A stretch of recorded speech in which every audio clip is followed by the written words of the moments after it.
trial, we asked you to think about, first and foremost, as we went through the evidence, does it go to concealment or does it go to murder? Today, as we go through closing argument, it's a simpler one. Do you have a doubt?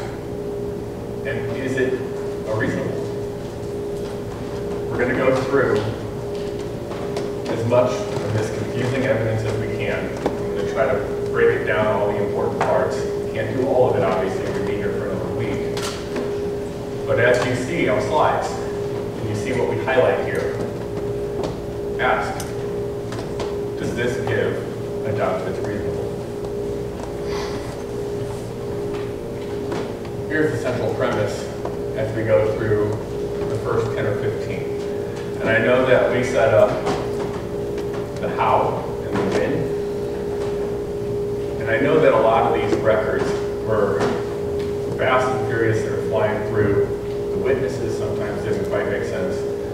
But they're in the record, and we can't explain them. They do tell a compelling tale. We're going to look through the logistics and the practical aspects of what the time demands are on all the physical evidence you saw coming in here with Agent Waslin, Callahan, Rebutting, Galetti, all those bags. Those were items that had to make it to the murder scene, had to be used at the murder scene. This is time. So these opening slides are going to focus most of all. How much time was there? When was it? How much did that afford? Is there even a window here? Now we have over 600 exhibits. The defense, on the other hand, had 11 for a reason. And of those, 2 we view as important, really important. And I would say by the end of this, potentially, Mr. Andersen might be one of the few criminal defendants thinking technology.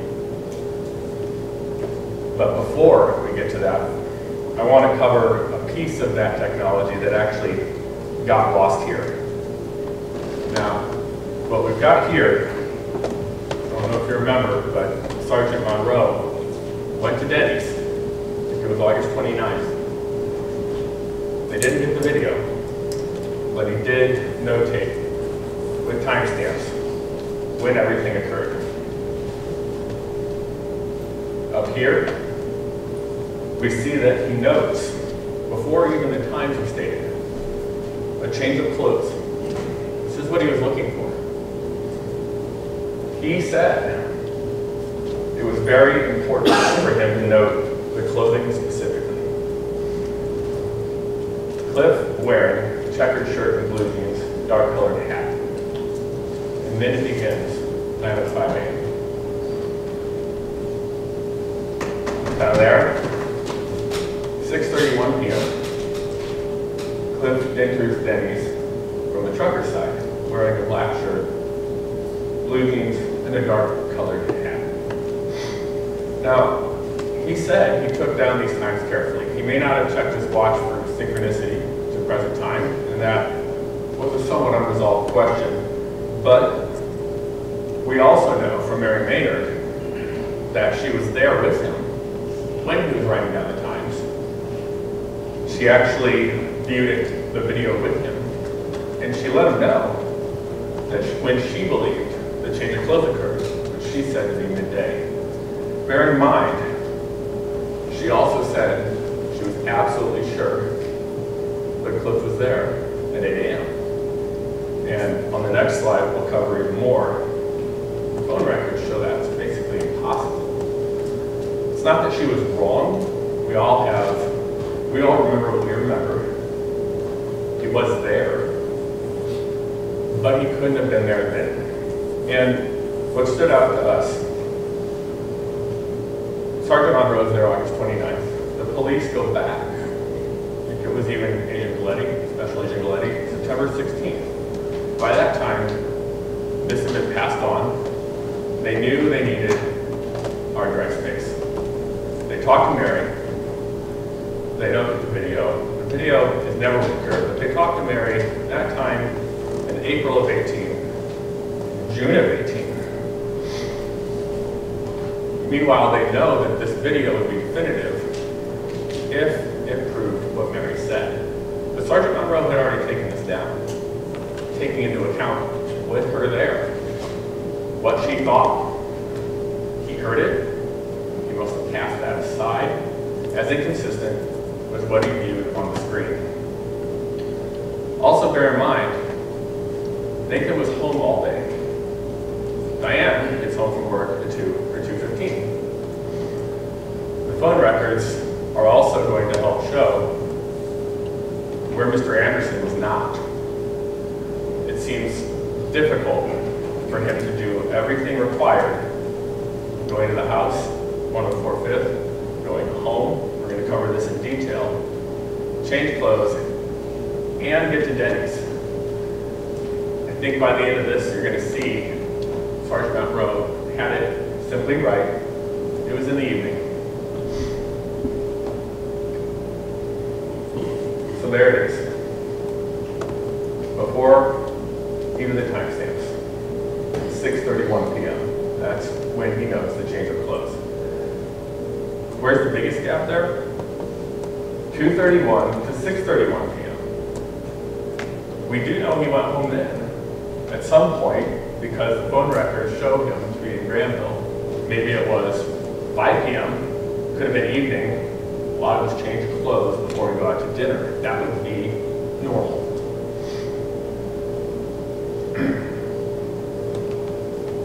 But we have to make sense of what the Denny's timestamps mean. Mary Maynard was the only person who said they were an hour off. We're going to see from the phone records that they kind of defined when we should know the Denny's timestamps are accurate. Because we know from Cliff's phone records he was traveling from Granville to Spring Valley, and then from Spring Valley back down to Granville, respectively, at 9 and 10:04 a.m. So that's going up and curving back down. There's enough time in there for a half-hour visit, 9:05 to 9:34. If we basically mentally account for 15 minutes, 20 minutes at 9:05, and he actually gets there 9:20, 9:30, all of these records make sense and they're harmonious. And then we apply that adjustment to 12:02 and leaving at 2:31. The phone records are pretty much in sync there too. Well, now we've accounted for him and his schedule on August 22nd. Now, let's do that. These lovely phone records. These are the IBC phone records. These are the ones that got us a bit in the weeds. That was Monday. But the only important parts, in my view, on the right, you see in the red here, connection. I don't know if you can see that. See where down here we have time of call. These are in Central Standard Time. Not that it matters for our purposes here, but the call duration is just to the right, MINS, that column going down. We just jump to the far right, and I will try to condense these in another slide. I'm just explaining it from the record. I blacked out the part of the tower listing that doesn't apply to Mr. Andersen's phone. If you're placing a call, let's mark it. You see that red circle? That's where I'm looking, just to make sure you're clear. FOCLII, That's basically if you are making the call and it's outgoing, and it's Cliff, then that's going to show up for his tower. Vice versa, if he's receiving the call, he'll be in the right column. It's pretty simple once you stare at it for a couple months. So, we go, I'm still on my drawing board. There. We boil that down. can get a translation, we see a few things. Earlier in the morning, there's 749 and 810, by the way, Granville. No matter which way you want it, whether he's hanging up, receiving the call, or hanging up, those are the two towers we're getting. And then that's not Denny's. But it is Denny's between 9 and 10:04. Granville, Spring Valley. We picture the map. That's going north at 9 a.m. and at 10:04, it's coming back down the same route. And then there's no right around it, but we know that he was headed toward Denny's again around noon. That's consistent here. 11:57 Utica to Peru, 1:13 LaSalle to Utica, 2:26 Peru to Utica. That's all basically what our timestamps show. And again, we can fact check down at the bottom. 5:43 to 7:59. Those are about the big time ranges he's headed to Denny's. There's nothing inconsistent here. Just to make it extra clear. Now, we heard from Nathan, and probably a lot of people here just know this is a fact. 25 minutes, maybe 20 minutes travel, depending on traffic, to get from Standard in their house up to Denny's, or anywhere in Standard for that matter. So if we add that in, this would take him out of Standard from about 9:05 till 10:20, and again from about 11:40 until 3. We heard from the state this happened before 1 p.m.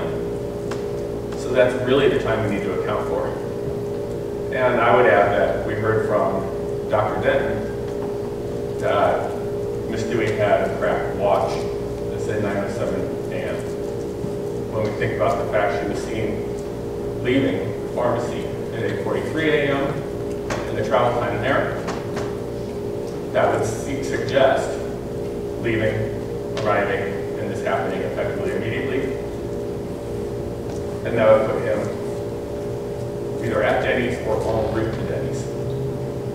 And let's be clear, even if somehow there was an instantaneous strike and then he runs to the car and speeds to Denny's, somehow making his timetable feasible, we're going to cover a lot about how is there a change of clothes, how is there no DNA in the car, how is there a binding, how is there a target, how do all those things happen all at once and still allow him to get to Denny's in the fresh clothes that everyone agrees he got there. So, let's hold on to that. We will come back to Mr. Anderson's timetable for a comparison. Now, let's figure out what we know about Jeff Dewey's whereabouts. Now, did I do this one? No? Okay. So, this was the record we made sure to get in with Jeff Motter from AT&T. We're really only going to be talking about the top 4 of those, and you don't have to squint your eyes. This will be blown up on successive slides, but I want you to know what we're looking at here. And for comparison, what we heard about more than anything throughout the trial were call records. Here's some reference points. These are not real easy to understand. In fact, when you have a state terrorism expert, at least getting tripped up on how she interpreted it at different times and issuing different reports, I think we all should take our time to go through this. And we're going to be looking at this column, in that area, because that's the location information. When we had Trooper Windish plot these points on a map and show us what this means, he's really just using this column. We have the tower. Let's see if I can do this. My fingers are. There's a tower here, and then I think it's actually in latitude, longitude, if we want to be technical. And then the orientation. There's a lot of discussion about azimuth, degrees, orientation. That just tells us what side of the tower it's hitting. That's how call records, in part, are a bit more detailed than the prior record was. You can kind of see the difference. This tells us some information, this tells us more. Sure, but they both tell us what we need to know here. So, Jeff said, just to be clear, like the groundwork, rehash a little bit, when a phone connects to the AT&T tower, it will get the phone number and the cell site. That part we already had, we heard that. These records, though, are less available. Chief Ramos got this on August 23rd, which is in the upper left corner. That was when there was still a missing person. It was an emergency situation, and after so much time lapses, the phone companies cannot make this information available. They don't hang on to it. So it was a bit elusive in these materials as well. But either way, in both we have the latitude and longitude format, and we know the phone was on, which certainly is important here because all the evidence also focused on the phone being off after this 11:42 phone call, which is, I don't know if you can see it, line 17. Double check ourselves. Line 16, there at the bottom. And this is in UTC time, 16:42. That was the last phone call. Seizure time was 7 seconds, if you may remember. Duration was 0. That means Mr. Anderson let the phone ring, but he didn't answer. No voicemail. Okay. We focused on that in the opening. We mentioned, what does this mean? We posed the question. We know a lot more about what this means, and we're going to get right to that. But at the time in the opening, we wanted to be careful about how we stated this. As we saw, there's a lot of evidence that faces objections, questions. We wanted to be sure before explaining this to you. So, all of these are basically a collection of a radio frequency. And every now and then, as little as 7 minutes, the phone checks in with the tower. It has to be on and working to do that. Here's a comparison of those two records next to each other. On the right, you have the call records. Hopefully it's a little bit more visible. On the left, you have the pinging, we'll call it. Even though Jeff kind of shied away from that, he knew what I was talking about. So we prefer not to use that term, but yeah, basically that's the phone telling the tower, here I am, I'm on, I'm working, this is my, and actually I should say this is my location. I wanted to focus on what this record does and doesn't show, because I understand when we were putting this into evidence, Ms. Nicholson was trying to object on the basis, basically, that it's not as accurate as the call records. That's true, it's in plain language up here. It says, though, that it's the best estimate of the target number. That's a little bit cut off because I had to put it all on one screen, and the cell location of the call record on the right had to go somewhere. But you can see it up at the top. The results provided are AT&T's best estimate of the location of the target number. So while it says historical precision location information, the reason that on the right it says location accuracy unknown is because in this case, the GPS of the phone isn't telling us exactly where the phone is. It's not giving us the precision information like it says. So yeah, it's not entirely accurate in the way that it wants to be. But what it does tell us, and all we need to care about, all we care about, is the longitude and latitude. It does still tell us the tower. We don't know about the cell phone, we do know about the tower. It's good enough for this. And yeah, it doesn't have the orientation from the tower. That's true too. 7. let's break it down. This is being showed so that you have an understanding of where the longitude and latitude for her precision historical location information most likely is. At 9:38, 10:38, and 11:38 a.m. For comparison, we're going to need to hold on to this too, and you'll see it again. This is what I asked Trooper Windish about. It happens to be a 5:24 a.m. call between Miss Dewey and Chris Dewey, her son. It plots, and we can kind of see the longitude, latitude 41, 321, 533, 89, 168, 344.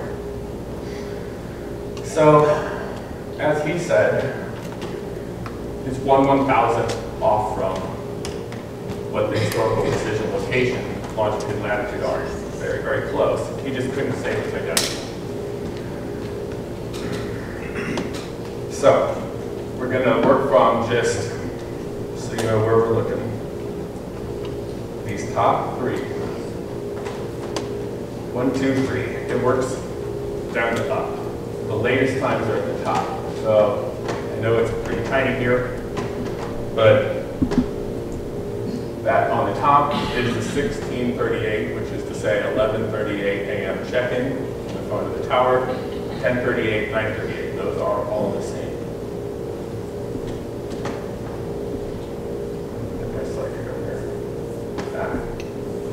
Fancy graphics that are delaying. There we go. I knew I had it blown up.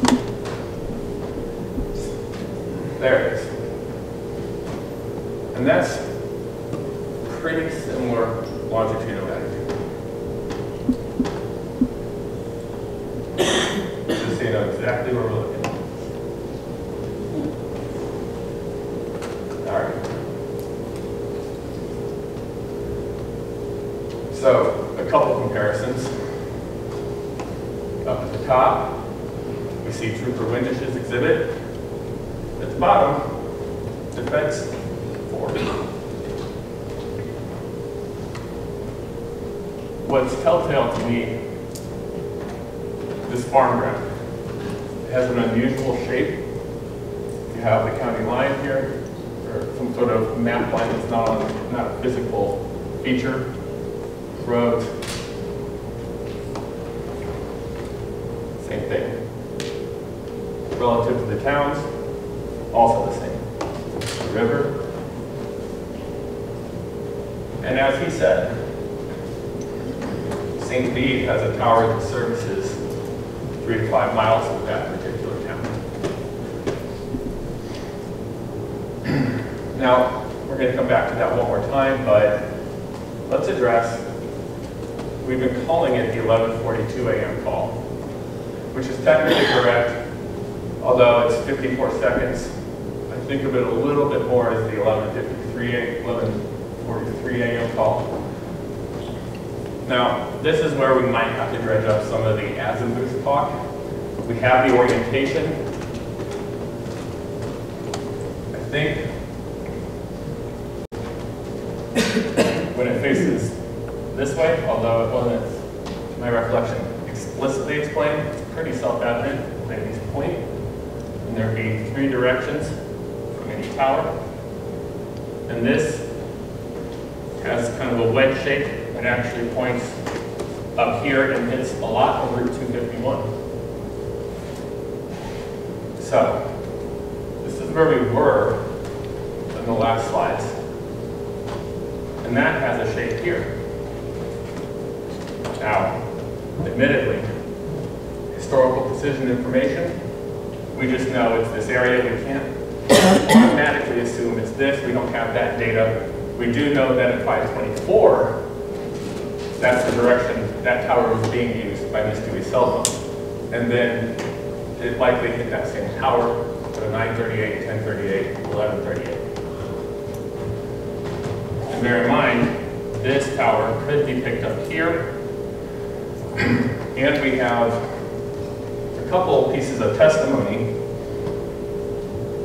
Lynn McCloskey, for example, said a phone isn't necessarily on the move if it connects to a tower several times, and then the other one. So, based on vegetation, topographical features, that line of sight interference between a radio frequency traveling from the phone to the tower, you could theoretically at least have 3 hits on the northern tower. The phone might still be in the same place, and you have a hit on that southern tower, without it actually moving or moving much. But take it either way. That certainly is possible to travel in 5 minutes. You're up there, and then you start heading south. Fine. That means the phone was in the general area, north there, not in the standard, from around 9:38 through 11:38, and then it's traveling north to south. If Mr. Andersen is in standard, and he has a phone, it should be going south to north.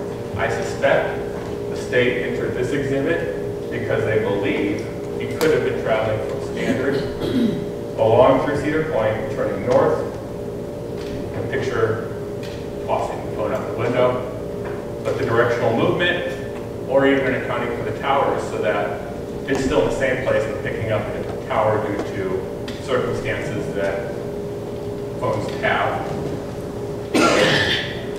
It can't do that. It can't be with them. It can't be traveling from the south to the north. Here's an overview, just some perspective with all the graphics removed. Down there in the blue, that's the one at 11:43. To the right of Spring Valley, that was 5:24 a.m. And here's the superimposition of our record, Exhibit 4, roughly matched to the 5:24 a.m. tower. If that gives you a sense now of the map features and whether they're the same tower. You can make that conclusion, but it sure seems like longitude and latitude is telling us what we need to know here. And bear in mind, this is consistent with Trooper Windage saying on the witness stand when asked, are these close together, are they the same? He was a very careful witness. He wasn't going to say they're identical because just the last couple digits of that GPS longitude and latitude were technically off. 1/1000th off with his testimony. That seems easily capable and probable here. So, let's go through this. We have Mr. Andersen on the left. Here's the times we know, and I'm doing this for travel purposes. So, this is his route, roughly.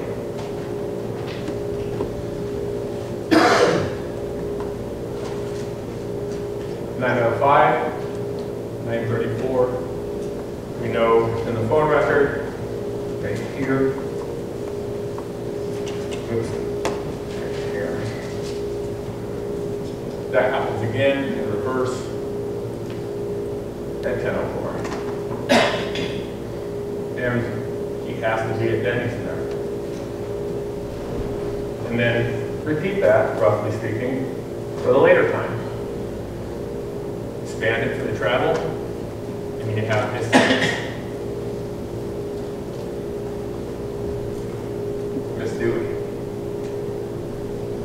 Now we have her just to the right, the Spring Valley, or perhaps in Peru, Spring Valley, somewhere in there. We'll take it, doesn't matter. Up there. And we know at 8:43 a.m. she was also up there. Her timetable certainly is confusing relative to everything else we've heard. We're not trying to tell you we have the perfect answers here. We're We're just trying to tell you the story.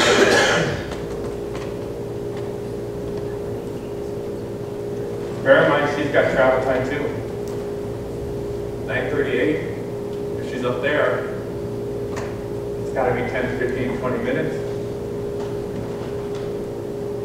Even if she is traveling down towards Cedar Point, 11:42, got even more travel, and that puts Clifford Andersen.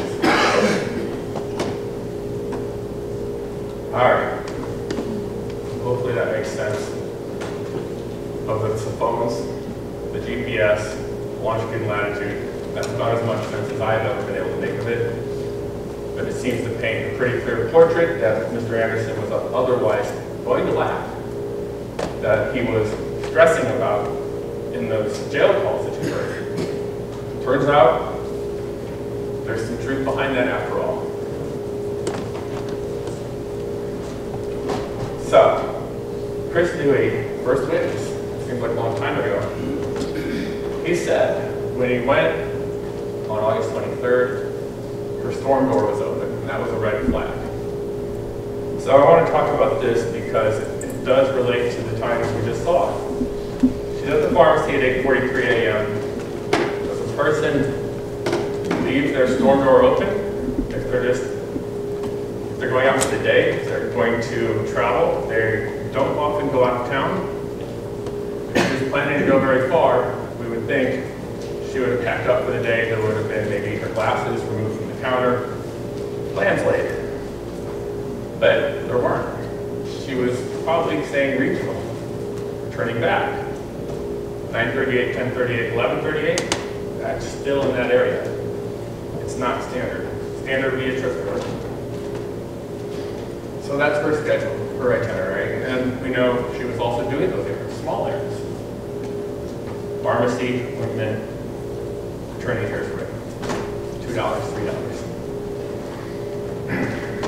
And then let's compare it to some of the crime scene evidence. There was a lot of consistency in our very educated experts, one of whom flew in from Nebraska, Dr. Amanda Rowe. She was very clear about when that body had to be wrapped, 0 to 24 hours. She actually said that Sericata, the distinctive insect, can lay eggs within an hour. She was just being scientifically correct in terms of the maximum range of time that she could stay. But Dr. Denton was clear. She was wrapped immediately. The flies did not get through the tar. All right, well, with an hour for those eggs to be laid and a fly not being able to get through it, that seems like the body was wrapped awfully fast. Double wrapped. That's a lot. It's a lot of work. We saw those materials, the voluminous nature of them. We know he's in a wheelchair. We're not trying to tell you he was crippled at the time this occurred.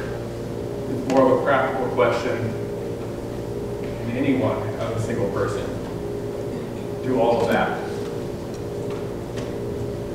And do it on this timetable, if there is a window there at all, making all of these appearances, making all of these times work.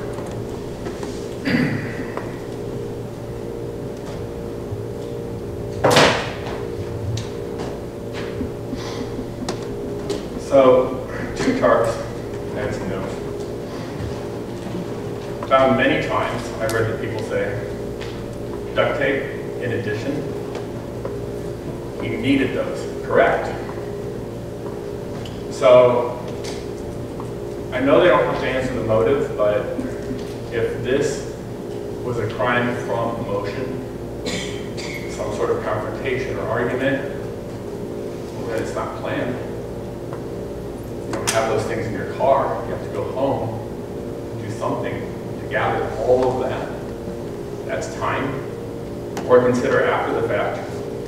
Clothing.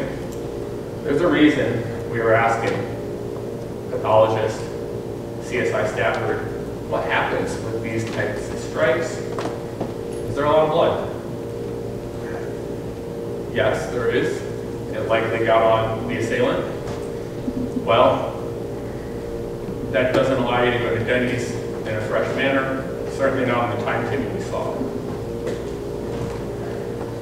You have to change. You're trying to picture that. When we're asking whether plumbing worked, whether water was running to 104.5, that means you use that house or not. I have a feeling the state, from what we heard just yesterday, and not any other day, certainly not in evidence, you might argue the first time, 204 5th Street is where Mr. Andersen went. No evidence, nothing, not a search warrant, not an officer. This is not, closing argument is not the time to bring up for the first time a theory. If it was compelling, if the police were aware at an early stage, Bob Hunt supposedly took Mr. Andersen there, they should have done something about it. Apparently, it wasn't worth looking at then, but as this has come together in this case, suddenly it's a necessary theory. So we can't go home either. Nathan would have been there. And let's not forget about the amount of walking. That is a little bit farther, not necessarily physically speaking, but practically speaking, this is standard. Is he going to walk through the streets of Standard midday covered in blood? That would be quite a walk. Where?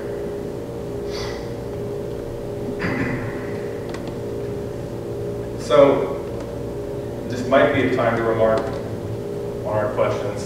The state's answer is how and why. How, I think I heard the same answer as the indictment. But our question wasn't on just what was used, struck on the head of an object that was a bit too literal. Ours was one of logistics, practicality. How do you possibly fit this in? Based on everything I've related, and all the other physical evidence you probably have in your notes. When? Before 1 p.m.? Seems awfully likely. Where else would she go? In some respects, you're either out doing errands or somewhere, but you're not going home. She wasn't home. She certainly wasn't just out driving around through the afternoon. So yeah, before 1 p.m. But how? And when exactly before 1 p.m.? Why? They don't have to answer why, but they ought to. And we're going to cover that at the end too.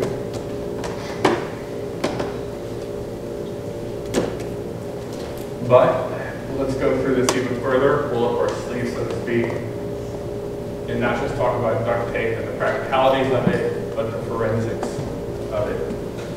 CSI Stafford was certainly a scientist, objective, very succinct in answering, good recall, precise. And he gave us honest answers, even if he didn't like it. He said, I did a very thorough job of processing.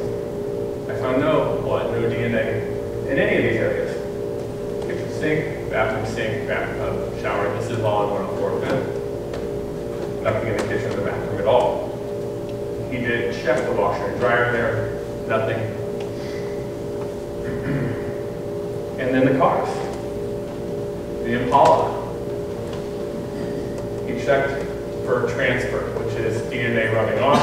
You may remember, co-counsel asked Kevin Zebb, even if you put your hand on this podium now, does your DNA end up on it? Yes, that's transfer.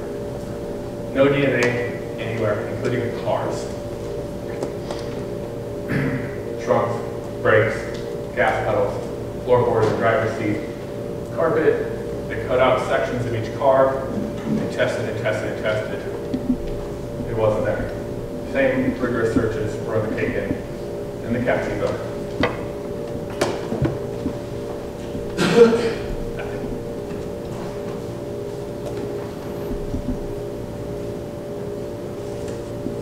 Here's more.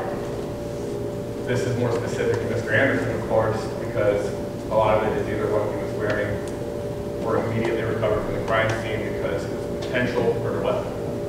the hammers and saw, they're in the middle, there's one of them, the lab picture. A watch, Kevin Zeb, excuse me, keep doing it. A watch is significant, he said. He said that even if the blood is diluted down to 1/1000th, it would still test positive. All of his tests were negative. The belt, Mr. Andersen, his tennis shoes, his camera, his cell phone. Nothing in any of those. And those shoes. I can see why they tested them. They sure look bad. It sure looks like Mr. Andersen did something in those. But they were negative. We've hit upon this. I know you've heard it, and you know it. But if there was a murder weapon, we'd be hearing about that a lot. No fingerprints. This was stipulated evidence. Chris Jacobson would have been brought in, but we understand using people's time for them to come in and talk about what they didn't find, especially when it's summarized as no fingerprints. Here it is. And to be clear, duct tape. But anyway, cars, anything recovered. And we heard from CSI staffers there was no evidence of a cleanup, and no one could have gotten it. Joe Mock said that too. Even though CSI staffers report noted the doors appeared to be locked and a sign of forced entry, he did correct that on the stand. And actually, to our surprise, said not one but two doors were locked. He also said, I don't have it on the slide, but Luco crystal violet, they shined it on the walls. All of those blood spatters that were tested, certainly we knew what the results would be there. No one's disputing Miss Dewey was killed there. Nothing was cleaned up though. No bites anywhere. They're all still there. And the glass door that we saw in a photo of the state's closing, that was just left there. 2 pieces of drywall sloppily placed on the floor. Basically all the cleanup, all the cover-up we see. Yes, it was hastily done, but hastily would certainly be the emphatic word there.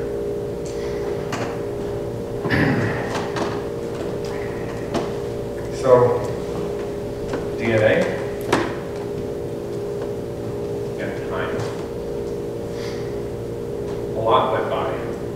This case, as we noted in the opening, began when Mr. Andersen was charged September 13, 2016. As we heard from all of the different officers, people testified they got right to work. And they worked, and they worked, and they worked.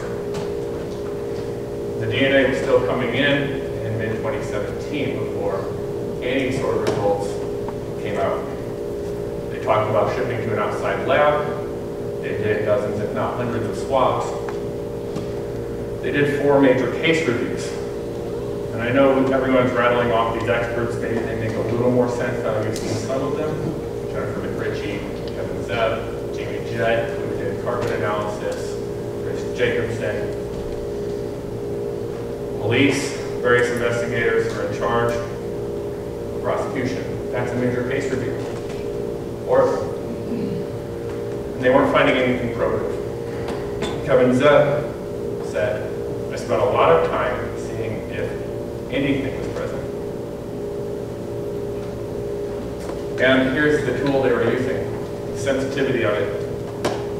They detect with their equipment what he called, first of all, his words were very, very, very, very, very, very, very, very, very sensitive.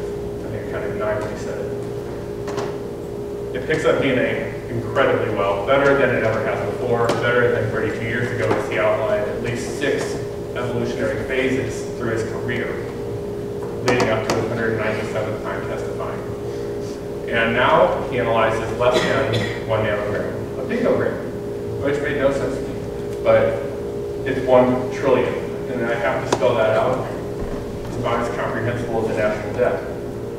Hard to envision, hard for us to understand in any realistic sense. It's molecular. So in spite of this sensitivity, they still were talking about shipping things off to Cellmark for further analysis to see if they had any ways to identify DNA that the Illinois State Police had done. And then 9 months after that, they were talking about technology that's so cutting edge, probabilistic genotyping, which was a confusing line of questions, but it's something they looked at and had to discard. They were looking at all sorts of ways to uncover this beyond this degree of sensitivity. And let's be clear on how much they were testing. Yeah, the swabs. They swabbed a pad of the carpet floor of a car 30 times, just the pad. Dozens or hundreds of swabs in tests. As Kevin said, anything that's reddish brown and looks like blood, it gets tested. And of course we did hear about where some hits came back, good and bad. I don't know how apparent this was when we were cross-examining. 23A, 1 and 2, they actually became 1 because they were part of the same piece of the vacuum. The post that goes into the top, because one was a gallery on the post and the other was on the side it connects to, they said, sure, that has to be the same spot, and they connected it to make it more accurate. And because they had a substantial amount of blood there, they thought this was going to be a really good spot. And I guess in a way it was. And they called this at the time in this letter, the smoking gun. We mentioned this at opening. Mr. Zepp, I can understand it, and tried to then walk back those words a little bit, saying that's just a way of stating probability. Sure, but it's a descriptive way to be sure. If it had been the smoking gun on his gallery, he would have used those terms instead of just saying it's a way of stating probability. And here is the part of the vacuum, just so you have a visual on it. We saw the vacuum itself, but the lab took some pretty careful photos. The substantial amount of blood is still a really small part of the vacuum. This is the underside of 23A, 1 and 2, and let's bear in mind the results. Kevin Zepp, which things happen even when you've done this as an entire career and you're a really good scientist. It's not a reflection on him, it's a reflection on how sensitive and how easily they can detect these things. It was positive for him and Diane Andersen. I don't know if they're trying to save Stan's blood. I said that in opening. I may have been a little confused. Her DNA was there, and blood was no one else. Let's put it that way. And then here's where it says 23A. That's the part. Pretty small. And then here's the blow-up. There it is. That part down there. They definitely looked at it. So, after scrutinizing this whole thing, they got it, and hidden in here, for all this scrutiny, you tend to turn up things that are surprising. How did if you're wondering, how did blood get in here? Sure, but how does Diane's DNA get in a nook and cranny like that? And why then should we make this piece of evidence what links Mr. Andersen to the crime when nothing else is? Nothing. And bear in mind this.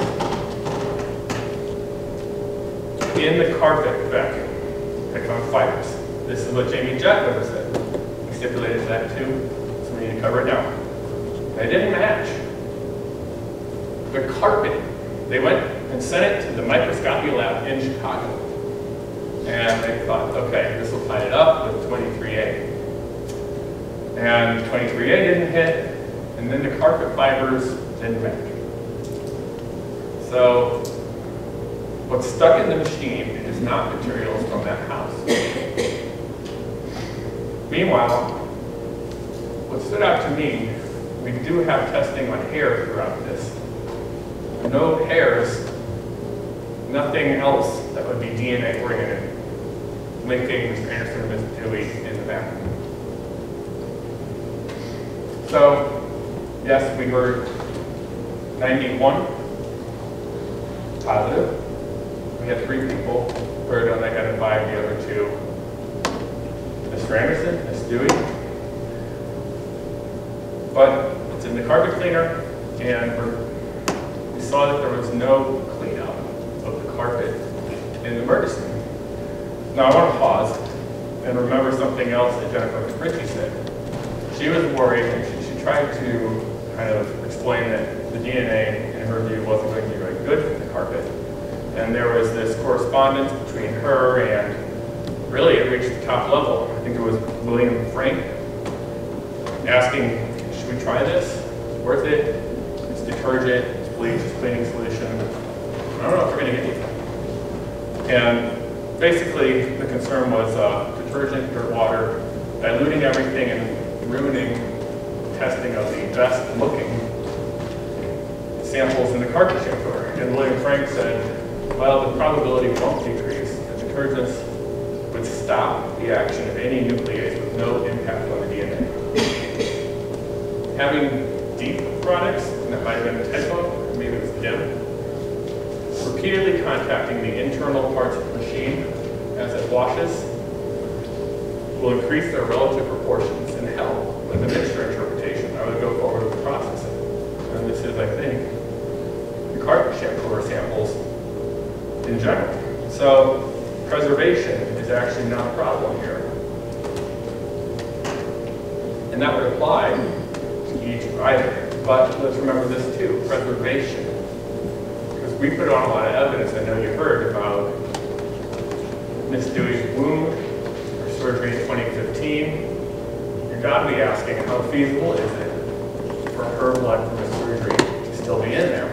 If this cleaning solution, Jennifer McRitchie saying it might get degraded, well, William Frank said, no, it might actually help increase the relative proportions, you'll get good results. So, that's not an obstacle.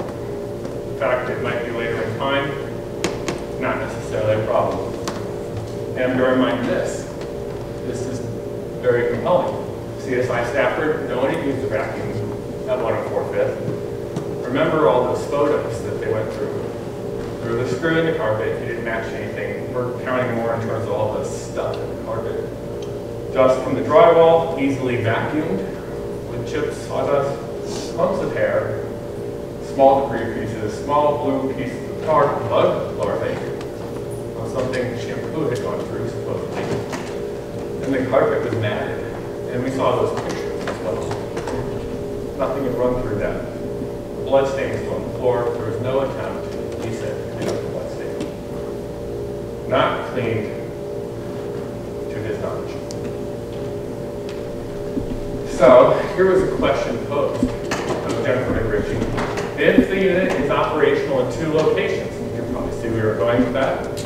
If it's used in the Andersen home, or 104th, couldn't it at least pick up DNA in either?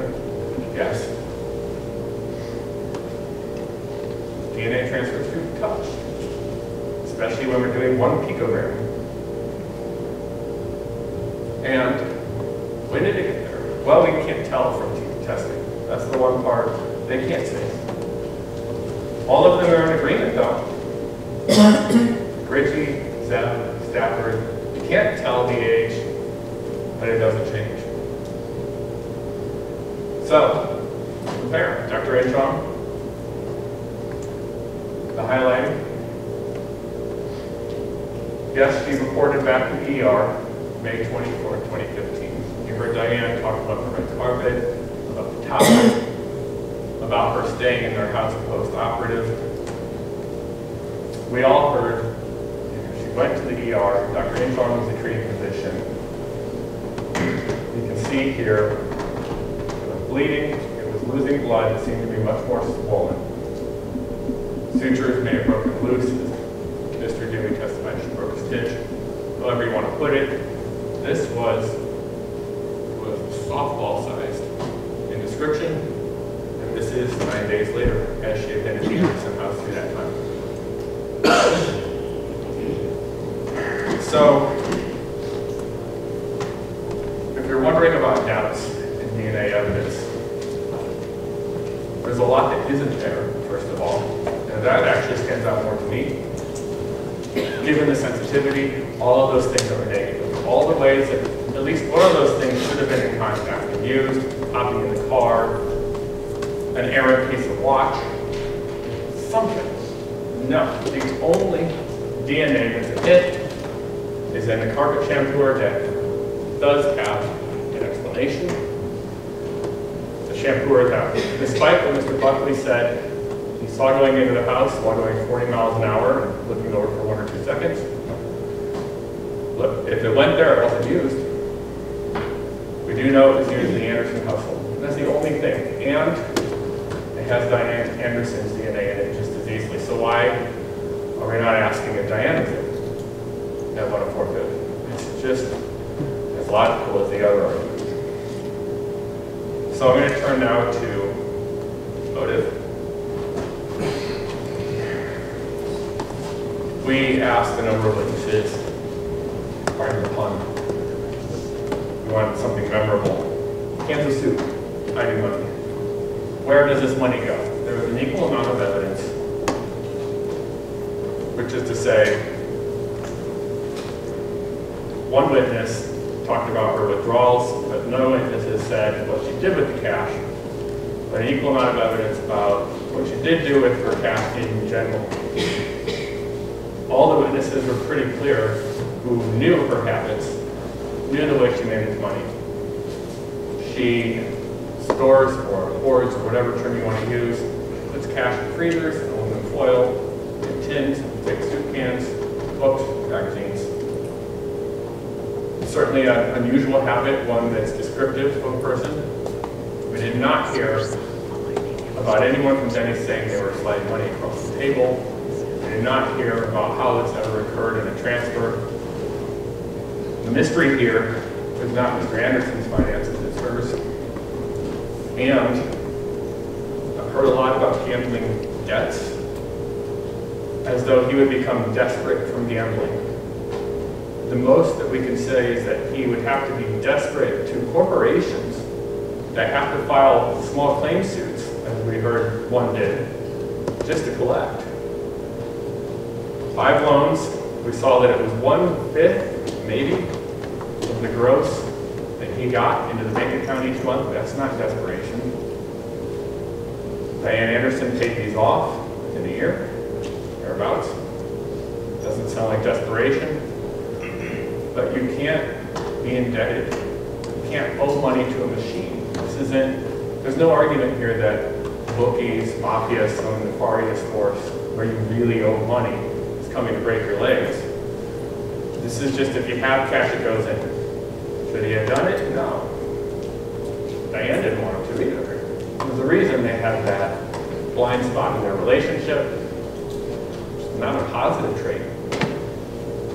But I bet no one expected it to be featured so prominently as one of the main facts for a murder. Not with these facts. If there was some phone call in his records that we didn't know the number to a bookie or something, that would at least lead to a trail in 6 figures, something where someone's really freaking out, afraid for their own life. But you don't owe money to machines and debts. Meanwhile, Deb, she's taking back a bottle of hairspray. This on the same day. She's supposedly having a confrontation. She was cheap, she was frugal, but she was also, it's almost a negative term, and I don't mean it that way, but it was used hoarding. She held on to her money. She also told her son she received $30,000 in a divorce, which was curious. That came out very early in the trial. Didn't know what to make of that. He didn't know about her pension, though. That's true. The state mentioned that in the closing hearing. She perpetuated that without correction, evidently. So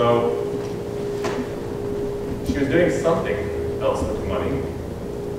But this is not a recent trend.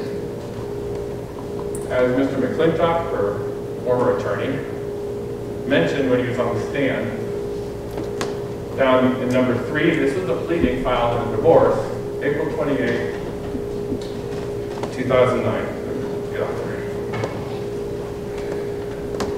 Paragraph 3.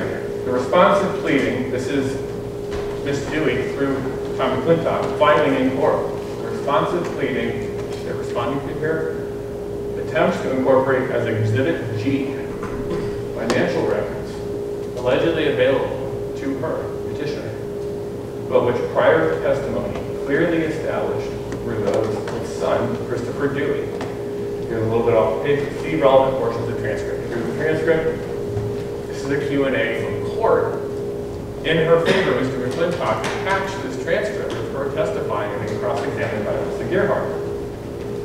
The question, here's a savings account. You're on it with your son Chris, right? It would start in '84 with this baby, right? How much money?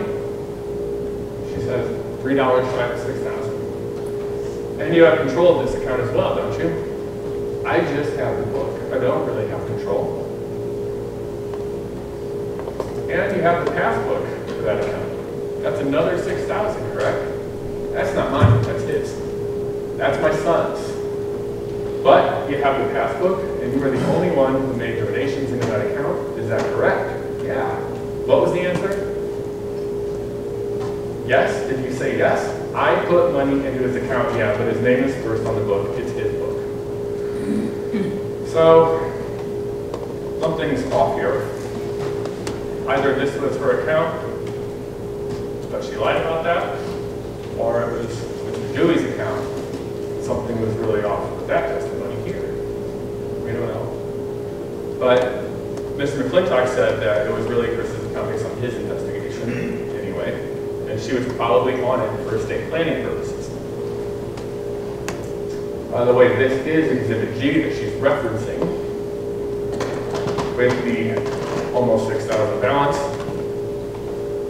And we have the account number, 4710505.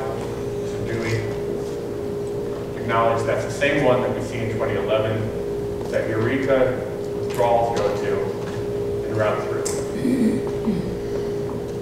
And by the way, these would all be a matter of public record as part of her divorce. Financial affidavits, quadros.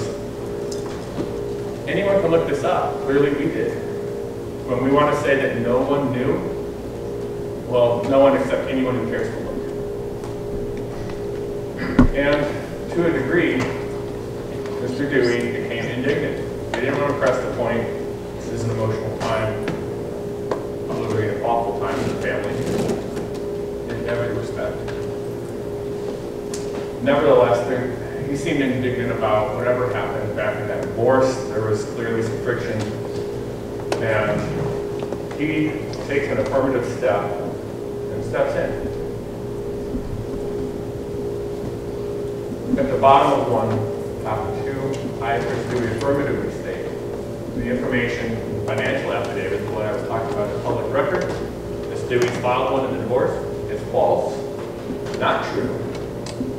And the information signed by my mother has never been true. As my mother has absolutely not made any of the rent, mortgage, insurance, tax, gas, electricity, cable, or phone payments to me or any providers. I've never made any demands on her, and no one has made any demand. And she can live with me as long as she likes. The home's completely furnished. And he doesn't want to testify. I can understand that completely. So this is his way of jumping in, making a point. It's not like he furious, but there's a little bit of a rift here over the perception of money handling. And this is that account in 2011, the same one she was talking about in the pleading, the one she says is his.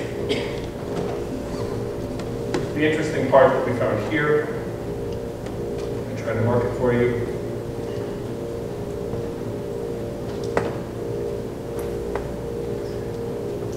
These are cash withdrawals. The date is 2011. June 30th of 11. But on April 4th, a $5,000 cash withdrawal, June 7th, $8,000 cash withdrawal, June 8th, $2,000 cash withdrawal. Boom, boom, boom. There is the sale of the house. And by the way, caught something in the state's closing didn't seem right to me. That she got her pension in 2015, 2012. It sat there for 3 years, just like the house. When Mr. Andersen called, angry at McClintock, there was no testimony that he was angry about a pension, that he was angry about a house sale. They didn't describe it. But how did this money just sit in an IRA and then become a point of conflict in 2015, a point of focus in 2015? When she did have money in 2011, she took it out to cash. This is long before anyone saying desperation happened, long before anyone saying a murder happened, certainly long before anyone saying she was giving him money or anything. Predating even the loans the state has claimed to took out, which they seem to indicate have a degree of momentum and recency to them.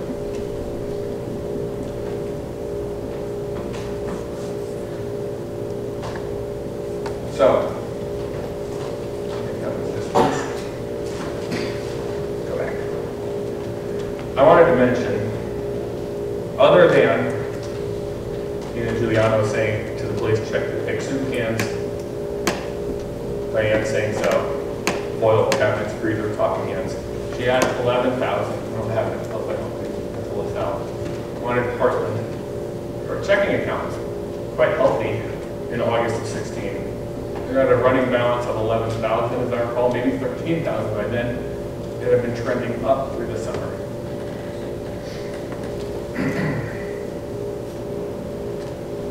As to these nefarious workings of the divorce, read this how you want. Tomato, tomato. It sure seemed like he was offering, involved help. They were close. Everyone agreed they were close. And he was giving her the expertise that he had from Teamsters representation. No one had an issue with it at the time. The lawyers liked it because it helped them explain things. It helped her process. It was another person with their eye on the ball. She didn't. Mr. McClintock and Mr. Geiger had a lot of quotes that actually had symmetry to them. McClintock, the divorce agreement, Cliff helped her realize it was unfair. She would have done it on her own, and we had a feeling he would answer that extraordinarily unusual debate hated divorce for any reason, but for that one, once in 40 years was his testimony. And she wouldn't have done it without Cliff. His impression was that Cliff was there to help Deborah. So if we kind of take the inference and reverse that from Mr. McClintock, sure, he knew about the pension because he was helping, but without him, would it have ever even been there? No. If he's helping through all of this, and by all accounts coming across as a confidant, advisor, moral support, a calming influence, assisting, that doesn't sound lecherous. That doesn't sound like he's oriented toward a plot that's many, many years down the road. And yes, Cliff Andersen carried cash. His bank accounts. Not a healthy way to manage money. Every month, this is consistent through the records. Deposits, electronic ones, whether it's Social Security, Teamsters. You can see in here the January or February one, the deposits go in. EFT deposit 2,149, January 14th. Cash dispersed, same day, 2,100. Treasury, January 31st, January 30th, 3,518. Next day, cash dispersed. Miles McCook and others talked about him carrying a lot of cash. That doesn't mean it was them doing cash. That's a lot of cash to account for on its own. Whether you're feeding it into a machine one bill at a time or not. Habit is cash. Some people just like it. This would surely, when you're talking about thousands and thousands of dollars in cash a month, plenty of gambling money without, and then sure, let's throw in the loans. Sure. But how do you account for more than that? They haven't. And yeah, totaled about $6,000 a month. Diane paid it off, we mentioned that, and the total payoff was $17,000. So, the history of some loans, I found this.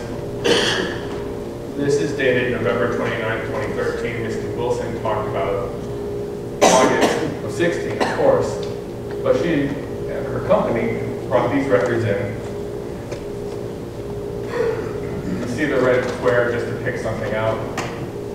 Talk to client, lots going on, just seems like you can't get ahead. We'll be in on Tuesday. I mention this because it's 2013. This loan does get paid off next month, actually just weeks later. And he was desperate beforehand. No one died. Pretty normal for him to be behind on one loan or another, probably ladder of 5, he turns them. Again, not smart money managing, but not desperation either. So, demeanor of Miss Dewey, you mentioned, was she heading out for the day, intending for anything momentous to happen, intending for non-regional travel to something more southernly. Dollar General, she seemed herself. Not in a hurry, not sad. She returned hairspray, Johnson Pharmacy, again, not out of character. Not the person troubled by her day or expecting something. Not someone who is going out to say, I'm demanding my money. Big point. So Cliff, here's some quotes, yeah. He's got his problems other than being lousy at money, medications, memory, the jail phone call. You're going to consider it snippets. We talked at the beginning of the case how so many of these details, as you've already seen, they're complex, they're nuanced. The example in the opening was the difference of a comma and a text message, just as an example, putting the cell phones. The jail calls, just I ask you to please apply the same rigorous scrutiny. Make sure you understand the context, compare it against all the rest of this evidence. Yes, it's probably a candid look at the inner workings of their relationship, their dialogue, their states of mind. It's in. It's not all terrible either. It's interesting, some of what he says. I gotta call you, Diane, because I forget everything, right? They're talking about concealment, all these items that we all have seen and heard about. I don't know about the worst stuff. The worst stuff. They're talking about a looming murder charge that brings us here. Well, he doesn't know about that. He gets corrected about cause of death, I think a couple times. Listen for yourself on whether that seems contrived, especially in comparison with the rest. This is the state's evidence. They believe it proves things. So if that's the case, listen to the rest of what he said with the same perspective, the same lens of interpretation. Sheriff Doyle also mentioned, yeah, he got transferred. Pure, because he had serious health issues early on. We almost didn't have a trial on time because he fell. So, in closing here, this is the last time we describe all this to you. This is the last time I get to talk. And that's because the state does have the burden of proof. We have reasonable doubt they have the burden. They're going to get back up and state their rebuttal. Please keep in mind all of these compelling points of doubt, these missing aspects. All of this really is coming down to supposition. Yes, you're going to get a circumstantial evidence instruction. You're going to be asked to make leaps. If there are too many leaps, too many gaps, big ones, can't account for where he was, where she was, if you can't explain how no DNA was there, if the motive doesn't make sense, if there seems no reason why there should be no fingerprints, all those things are good doubts. Don't make inferences. So many of them, though, that it leaves you with doubt. What is the likelihood that 1 trillionth sensitivity finds something?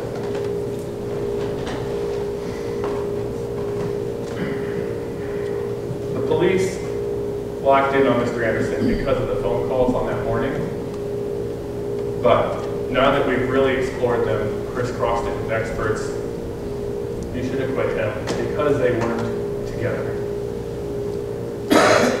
Don't do the mistake of interpreting this out of emotion. Do it dispassionately, logically, the way the law demands. It's easy to do otherwise, but justice requires that you apply in a cold manner, really, what the law requires the state to prove, and not the way Mr. Andersen has been interpreted in many different and varying ways, no matter what it is. At the family gathering, Juliana said everyone was crying, but she expected Cliff to be happy. The day Chris Dewey calls the missing persons report, Cliff shows up to the apartment acting jovial. He's down, he's up, none of that's right. And then in between, when to Leslie at a party, he was somewhat introverted, but it was awesome. This is what compelled everyone to start looking at it, among other things, since everyone's reading into this so much. Sift through piles. But remember what we've cut out. We've kept it spare and trim for a reason. I hope it cuts it down for you as you figure out what's really worthy of reasonable doubt. I will renew my request to you from last Wednesday. It doesn't have to be 5 p.m., but by the time you reach a verdict, we are asking that you find him not guilty of murder. Thank you all for being